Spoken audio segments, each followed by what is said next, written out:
So when we talk of international trade, we must always think about how do we secure our payments as suppliers.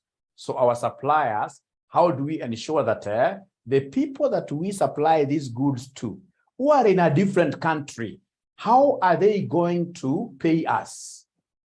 In international trade, there is a lot of conmanship. People end up losing their merchandise to buyers who are in different countries at a very high rate. So you can imagine, for example, if you got a buyer today, you happen to be an international trader, you got a buyer today who is based in Nigeria. What do you think in this case is the risk of you being conned by this Nigerian? All right. What do you think is the risk percentage of you being conned by this? If you're not careful, there is a very high risk, like say 90%, very high, of you being conned. So you must look for a way of securing your payment. And one of those ways, of course, is to ask for what we call a letter of credit. A letter of credit from reputable banks, from reputable banks, from reputable international banks, from reputable international banks. So like now what we do ourselves here where I work, I remember like there was this scenario where we got a very big telecommunications, company in Iraq. But we are really fearing, this is a country which is really in big war, right? How will this person be able to do what he pay us after we deploy the system, right? Our licenses are quite huge. They're about 50 million Kenya shillings per annum, right? So then what we did, we asked that particular company to give us a letter of credit from a reputable international institution here, bank. So the letter of credit basically means what? That the bank takes an undertaking. The bank gives us an undertaking that they will pay us, right? Right? Upon fulfillment of certain obligations from our side, the bank undertakes to pay us. So it's like we are no longer dealing with this particular company that we do not know. Now we are dealing with a bank that is renowned. Once in this case, they give us such an undertaking, now we are comfortable, we can very comfortably deploy our system to who? To this company, which now is based in whichever country. So this is very important. Once I get this letter of credit from a reputable bank, then automatically I'm safe now. I'm safe now. This is very good. Number two is to ask for prepayments. Tell those guys the truth. Tell them that we fear you. We fear you. So now that we fear you, is it possible for you to give us payments in advance? So we ask for what we call prepayments. This is very important. Prepayments, pay us in advance, right? Of course, there is nothing to be explained there. Ladies and gentlemen, we could also, in this case here, ask for what we call a bill of exchange. Bill of exchange, bill of exchange, bills of exchange. Bills of exchange. So under bills of exchange, this is pretty much similar to letter of credit. However, it is not drawn by a bank this time around. This is drawn by who? This is drawn by who? This is drawn by the exporter, the supplier. So it comes straight away to me. There are two types of bills of credit. They're also called drafts. So there are two types of drafts here.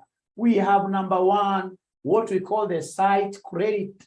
What we call the site credit, or that site draft. So site draft, of course, the moment in this case here, this consignment reaches us, the moment we have these shipped goods reaching us, on top there we can see some draft. If the draft is a site, upon you confirming that everything is okay with your eyes, site draft means that you need to pay us upon you getting your goods. It's a site draft, it's a bill of exchange. Right? Although you can see the risk is very high. There are people who will see those things like this.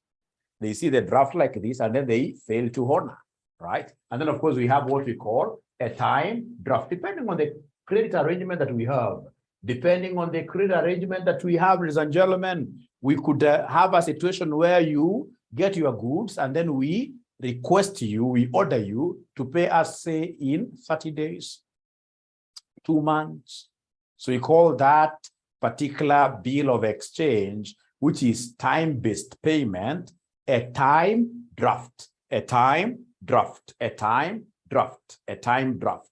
Ladies and gentlemen, we could also organize like consignments. I've seen these things happening where I work severally because we are in 140 countries. We're in 140 countries. So at times in this case here, to be very secure, what we do, to be very secure, what we do, we organize what we call consignments. Consignments. So consignment, and a consignment will go to a good country. Like, for example, we normally do this a lot in South Africa.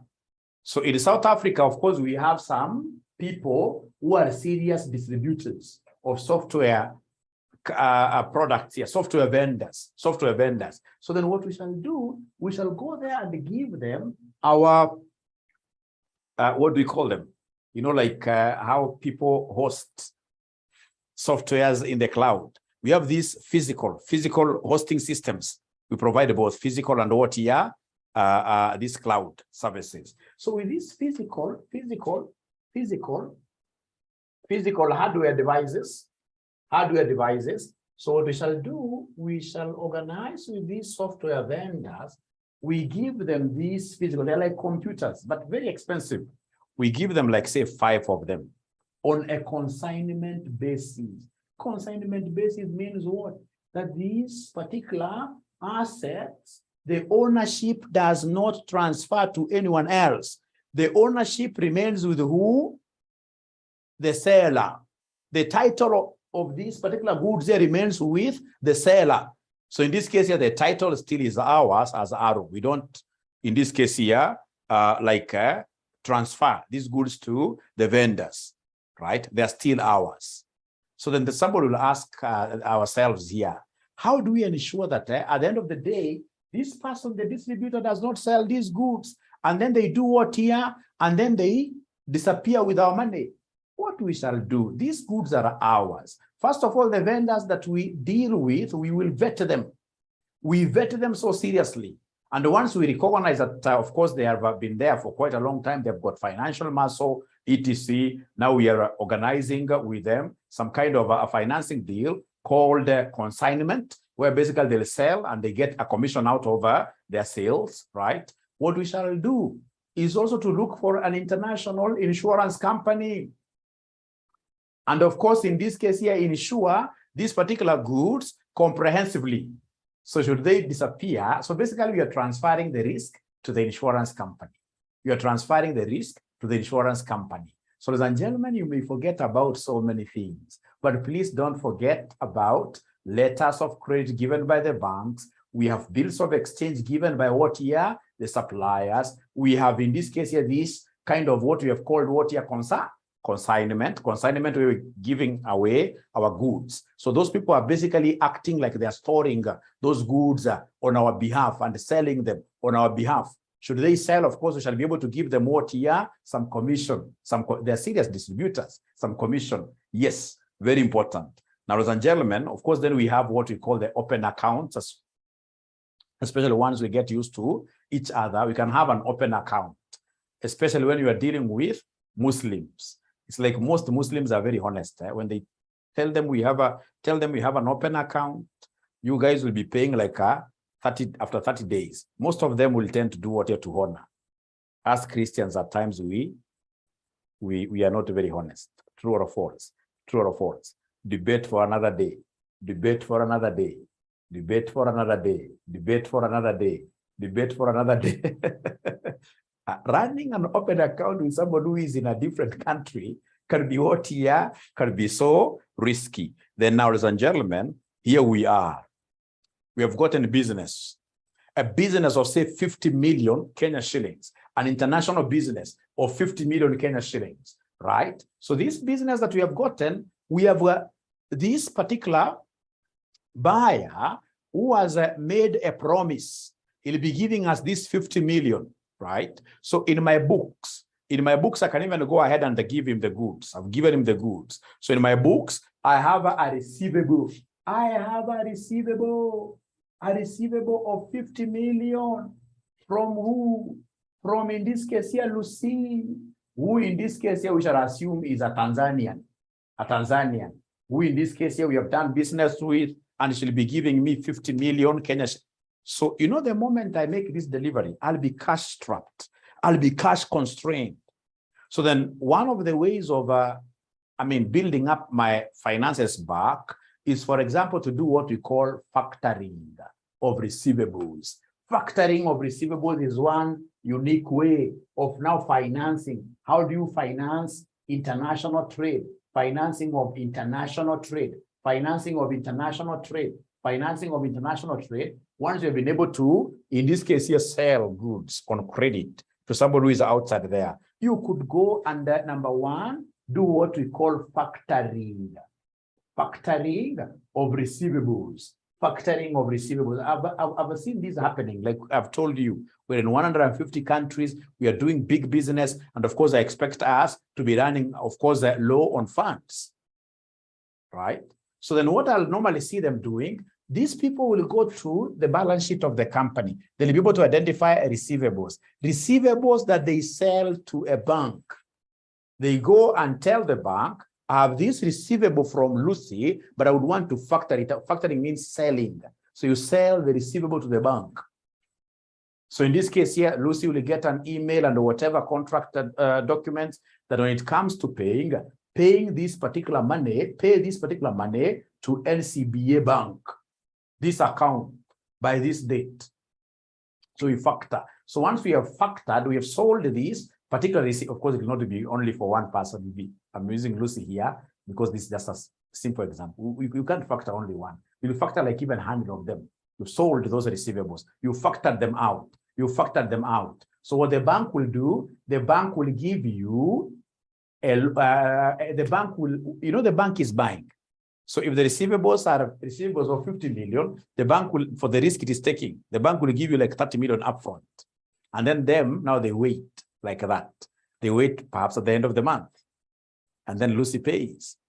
What do you think will happen if Lucy doesn't pay? If Lucy doesn't pay this bank, what do you think will happen?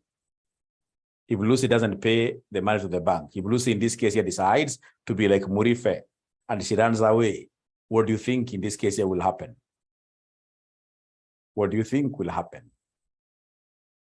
Insurance company, we have got two types of factoring.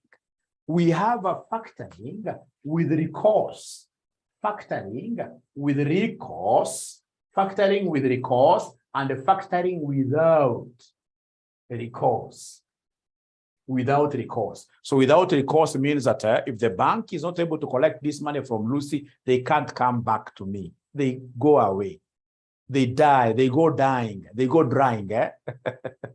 They go like that. That is factoring without recourse. You don't go back to the person, in this case here, who sold the receivables to you. That's factoring without recourse.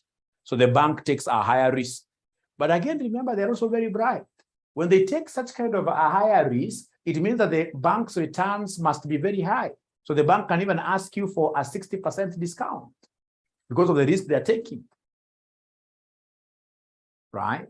And then now we have, in this case here, factoring with recourse. So for factoring with recourse, should I call Lucy day number one? I get Lucy is Muteja day one. Another day, Lucy is Muteja. So meaning that Lucy is not able to pay me, and that period that given, the grace period given has already passed. What do? I'll go back to the person who factored this receivable to me, tell them, hey, this person has not paid. Follow the person. I'm giving you 30 days. Should you fail in this case here to pay, I'm coming back for my 30 million. So factoring, very important. It's one of the ways that in this case here you could use in this case here to do what here to raise finances. Number two, listen here. Number two, we have these letters of credit and the bills of exchange. The same thing, letters of credit, stroke bills of what here? Bills of exchange. So these are promissory notes that you have. Somebody like a bank has told you, we shall pay you in 90 days. So once you have a letter of credit, you can go ahead and get cash out of that letter of credit, either from the same bank that issued that letter of credit to you, or even from any other bank. So you'll go and carry out what we call discounting, just like you've had people discount checks. I want to raise money, and I have a letter of credit here from a reputable institution. So if it's KCB, I'll go to KCB, tell KCB, you know what? Even if you told me that you guys are going to pay me after 60 days, I cannot wait. I've got other deliveries that I would want to make. Life must go on. So is it possible we discount this? So instead of giving me 50 million after 3 months, let's work it out. Give me 35 million today.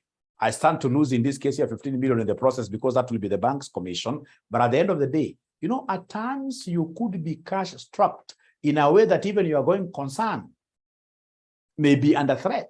So you'd rather, in this case here, you do discounting over any bills of exchange you have, any letters of credit that you have, in a way that you are able to get some money at, or rather like today, in advance, albeit at what year? At some heavy discount, Great. Ladies and gentlemen, at the same time, in this case here, you could go and sell. You can decide here to convert these letters of credit to what we call derivatives. Derivatives exchange is like a stock exchange, where you can go and tell people, you know what, I would rather transfer this thing to you. Give me this money. And once you give me this money, then I will be able to do what here? I'll be able to survive. All right.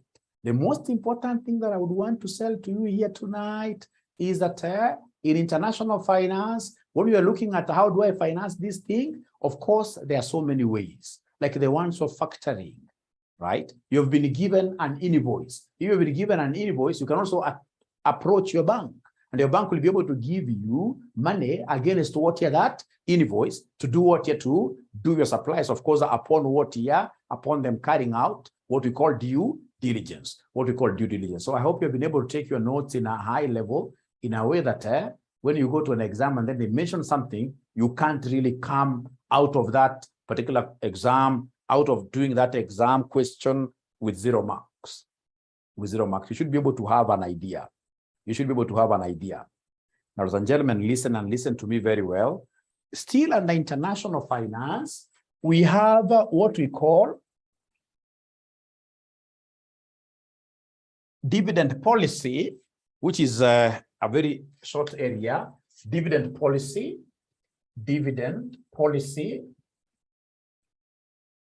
of multinationals, policy of multinational companies. Dividend policy of multinational companies. So first of all, it will be very important for us to know that multinational companies are those companies, excuse me, I'm seeing so many charts here, I wasn't concentrating, just give me 1 minute.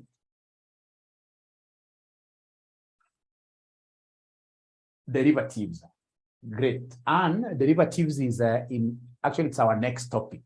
You'll be able to understand this concept of derivatives better when we take on the next topic called financial risk management. Great. Thank you. So when we talk of a multinational, this is a company that has got branches or subsidiaries in many nations. So we have, for example, EABL. EABL has its headquarters where? Here in Kenya. EABL has quite a big presence now in Uganda. EABL has acquired Serengeti breweries in Tanzania.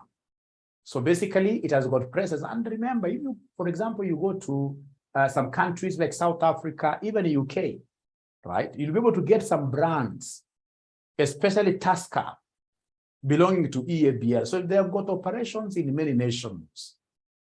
Now, when it comes to dividend policy, we have got two types of policies here.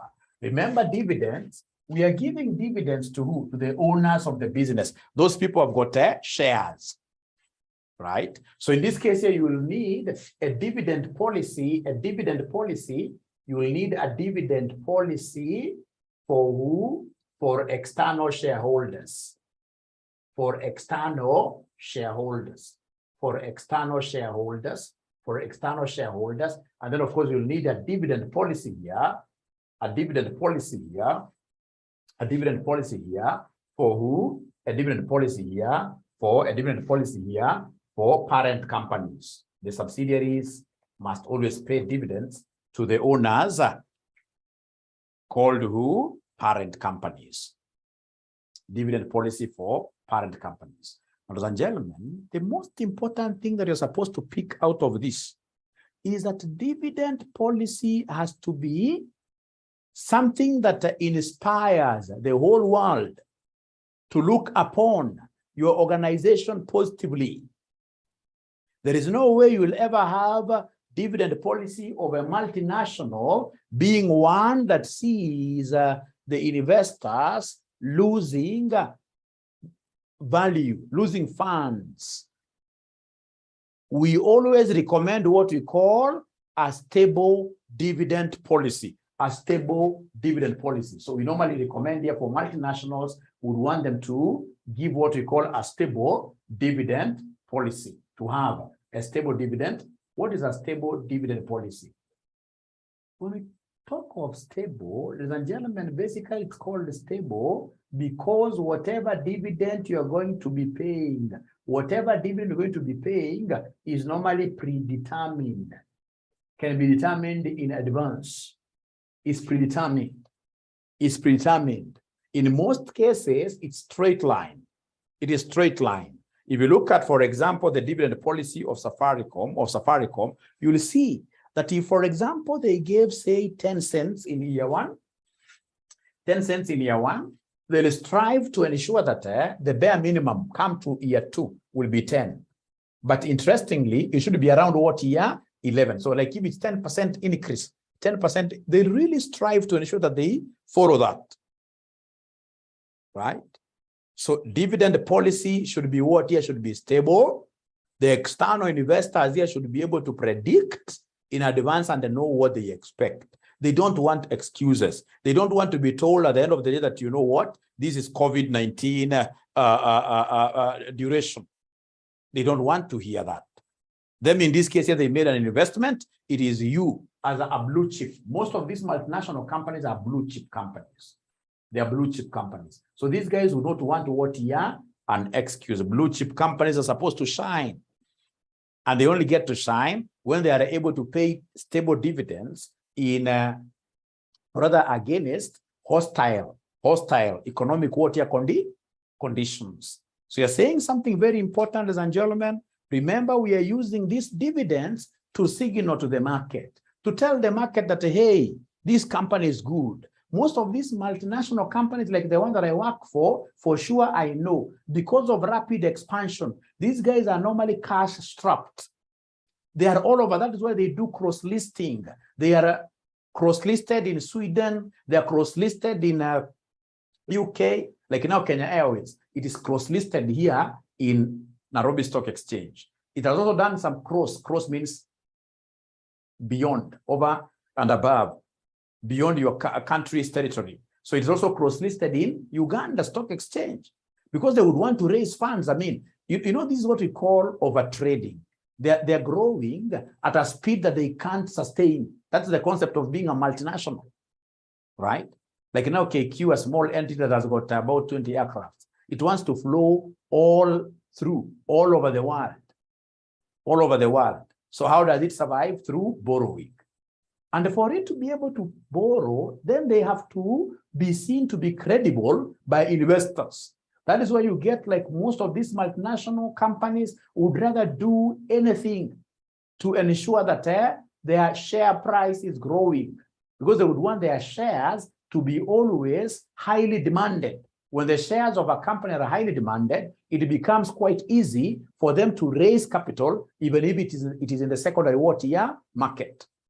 So under the dividend policy, ladies and gentlemen, of multinationals, we are saying here that we must ensure that the dividend, both for our parent companies, for whoever owns us, the dividend policy must always be what here? Must be stable. Must be stable. Must be stable. So stable means what here? That the dividend we're going to receive must be predetermined. Must be something that we can know in advance. You know, there are companies that are very fake. Like now, if, for example, you are here and you happen to be having shares in Uchumi, shares in this case that were removed out of the shelves of Nairobi Stock, they can't be seen. You can't buy, you can't sell any shares of Uchumi Stock or Uchumi supermarket. So if, for example, you have Uchumi's shares, do you know when next you will start really getting dividends? No. The same case with Everett, the Parker Power. The same case with the Kenya Airways. These are fake investments. So you can't talk of stability in them. The dividends cannot be what? Cannot be stable, right? Right? So for multinationals, for them to be able to keep on raising funds, and their, as I've told you, their appetite for getting loans and of course raising capital is very high. For you to be able to do that, ensure that the dividends policy is very stable, very stable. People would want dividends for them to keep on buying your shares. Every time you float any shareholding, there are people who are willing to do what to pay. When you come and tell these people, hey, you know what, want to raise more money, through a rights issue, Remember, rights issue, these are shares you're giving to existing shareholders at a very discounted price, right? If your company doesn't pay stable dividends, even if you tell them that you're going to sell to them a share worth 10 bob, but now you're promising to sell to them the same share at 1 shilling, deeply discounted. Rights issues. If your dividends are not stable, people will not subscribe to them. People will say it's an option, let it stay. I don't want. So for multinationals, because of what I've told you, that these guys, for their survival, they really need money out from outside here, then they must ensure that their dividends are what here? They're very, very stable. Now listen and listen to me very well. Now, especially when we are looking at now what we call dividend repatriation. You know, you're looking at parent versus subsidiaries. Now you're trying to look at a situation where this company that is based in Nigeria has made profits. Out of this profit, they're supposed to pay what? They're supposed to pay dividends. But Nigeria is restricting this particular subsidiary to pay dividends, in this case here, to a parent company, which is based in Kenya. Perhaps Kenya to Nigeria, it's viewed as an enemy country. So they have said, any business that you're doing here that is owned by Kenyans, don't pay dividends. Don't pay dividends to the parent companies. Nothing. Let them consume that money where? In Nigeria. We don't want to fight them, but what we want is them to come over here and then they eat all their profits here. So they can keep on expanding in Nigeria, but they can never repatriate these dividends. Ladies and gentlemen, whenever we talk of dividend policy for multinationals, we must always think about what we call transfer pricing. Transfer pricing. Transfer pricing. Very important, please mention there. Transfer pricing. Transfer pricing. Transfer pricing. Now remember, initially, I don't want to get into the nitty-gritties of this. Initially, we used to have something like this. We used to have something like this. Two departments of the same organization. Perhaps this was a manufacturing department and this was a selling department.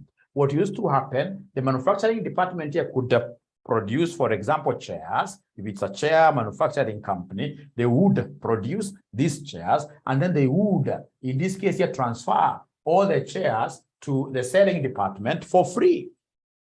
For free. For free. Listen, ladies and gentlemen, here. People came and discovered that if this is transferring these chairs to the next department for free, then this department is landlocked. It doesn't have any revenues, right? So the only thing you can use to appraise their performance. It's just the cost of production. And then now here they were going to the annual general meeting. And in the annual general meeting, the shareholders never wanted to hear of anything else other than profits in the AGM. In the AGM, it was only profit and profit and profit, nothing else, because they knew for sure that it's out of profits that they would get, in this case, here, dividends. If profits were high, then dividends would be high. So then people sat down and they thought, I mean, how would we make everybody in the organization profit conscious?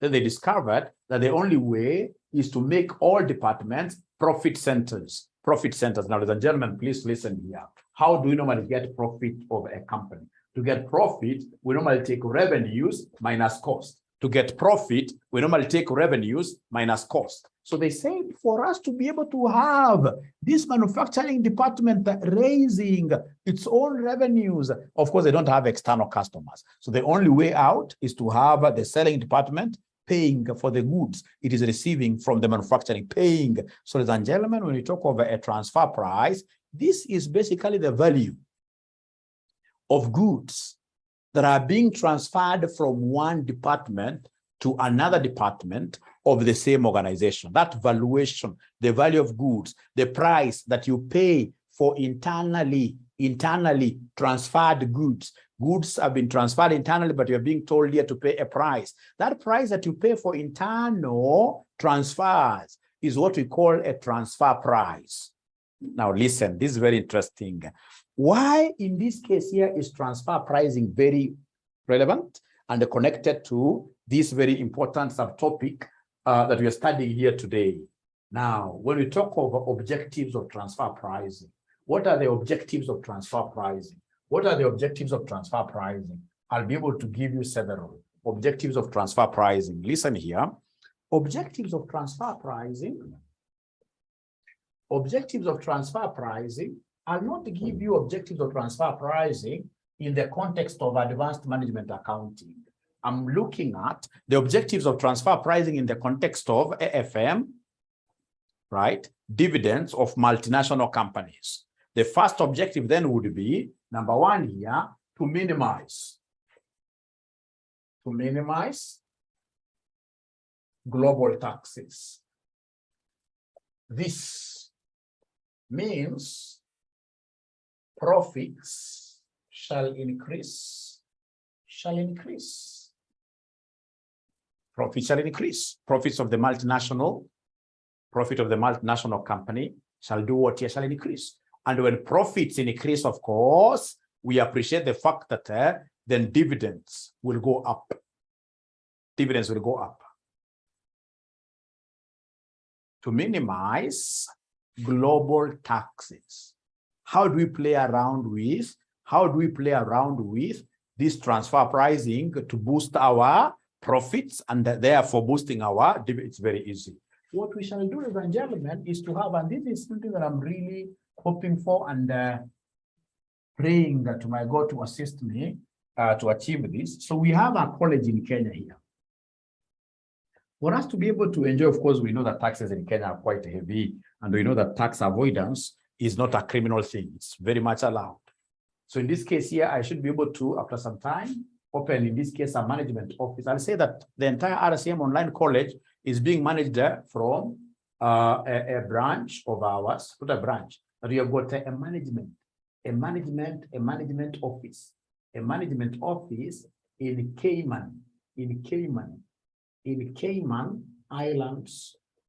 Cayman Islands. So this is Kenya, RCM is here, but the management office, we have, in this case here, done what here?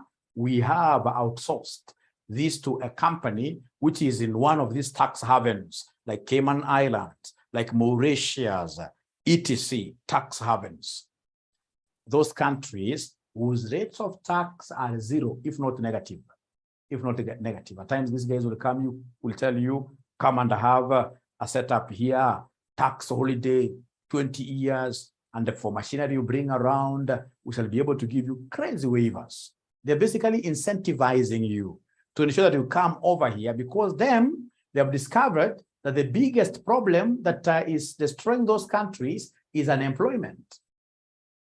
And they know that the moment we have everybody employed, right, now the money that they would have gotten as taxes from these investors will be realized from the employees in form of payee. So the payee is at 50%, very high, 50%. But you see, nobody will care about that high payee. Why? Because taxes are working for them. They're employed. So the happiness index in this case here goes up. That's what I want to teach you here today. What I wanted to teach you here today, ladies and gentlemen, is that now we have RCM here versus this management office, which of course belongs to RCM. But you see, Cayman Island cannot disclose who the owners of this management office is. That is one of the attributes of a tax haven. Secrecy. They can never tell anybody who the owners of this company is. Right? So then what we shall be doing is that we shall be coming right away to, at the end of the year, we shall be throwing invoices. We shall throw in an invoice here and ask RCM to pay us 30 million for a 12 months management service that we offered, 30 million. So it's an invoice, RCM honors, sends it here. Once this money enters there, no taxes on it. Now we can go to Cayman Islands, we assume a little bit here and there. And then now once we have those crazy dollars now from there, now we can be moving around the whole world, enjoying our money like that, right? So what have we done? That we have minimized our global taxes using what we call the transfer pricing system, using what we call the transfer pricing, where you shift your profits to tax havens, where you shift your profits to your branches that are in countries whose tax regimes are friendlier. So the essence here is that we would want to use the transfer price, it's a transfer price, to be able to do what here, somebody to minimize our taxes. Once we minimize our global taxes, then our global profit will be up there. And once our global profit is up there, then our global dividends will also be up there. So our investors will be happy. We shall be able to guarantee our investors stable dividends. Number two is the concept of what here, the second objective of this transfer pricing is dividend repatriation, dividend repatriation, dividend repatriation, dividend repatriation from who? From enemy countries. From enemy. So once in this case here, these particular countries here know that we have companies here that would want to pay their owners in Kenya dividends, they'll say, no, don't pay them. This money must be eaten around here in Nigeria. So the very best thing you need to do, ladies and gentlemen, is basically to have the Kenyan office invoicing the Nigerian office, telling them that there is some service that we offered to you. There's some goods we offered to you. If it's an invoice, it will be honored. But not a declaration of what you did, dividends. Not a declaration of dividends. Not a declaration of what year of dividends. So multinationals outside here, ladies and gentlemen, are really, really getting it rough in terms of how do we move our monies across the world. And that is why you get a profession in terms of transfer pricing right now. If you become a transfer pricing expert, you will be paid in millions. The transfer pricing experts we deal with where I work, those guys are crazily paid, lots of money. You can even do one job like this a whole year and it pays all your expenses here for even 2-3 years. Transfer pricing, it's an area I would want you to consider doing. And of course, do the transfer pricing after you clear this. You can do transfer pricing. There is a body of transfer pricing which will give you a diploma like that. So that is it, ladies and gentlemen, as pertains to this particular topic. I just wanted you to have a high-level overview of this theory topic. We have got a few things here and there, like, for example, how to compute WACC of a multinational company. We have got what we call multinational companies, capital budgeting. Those ones will fall in their respective what year, their respective topics. Like there is a subtopic there called money market. We are going to deal with it in now this other topic that we are starting today. called who? Financial risk management. So please flip over the page there, and then you mention financial risk management. Financial risk management. Financial risk management. I think it's topic number 8. Financial risk management. Financial risk management.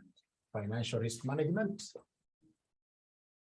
So we talk of financial risk management. Again, we are looking at this from the angle of international finance. Now here, we are going to encounter quite a lot issues to do with foreign exchange. Foreign exchange. There'll be quite a lot of computations here under what we call foreign exchange. So it will be very important for you to mention subtitle there before I even do an introduction. Mention there exchange rates. Exchange rates. We understand first of all the exchange rate system. Exchange rates. Exchange rates, abracadabra. Tell us that there are 2 types of exchange rates. There are 2 types of exchange rates.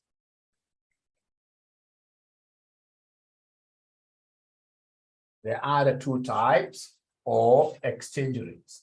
There are 2 types of exchange rates. There are 2 types of exchange rates. Great. Good question over there. Like now, arbitrage falls again here, like the triangular bit. It has a lot of what here?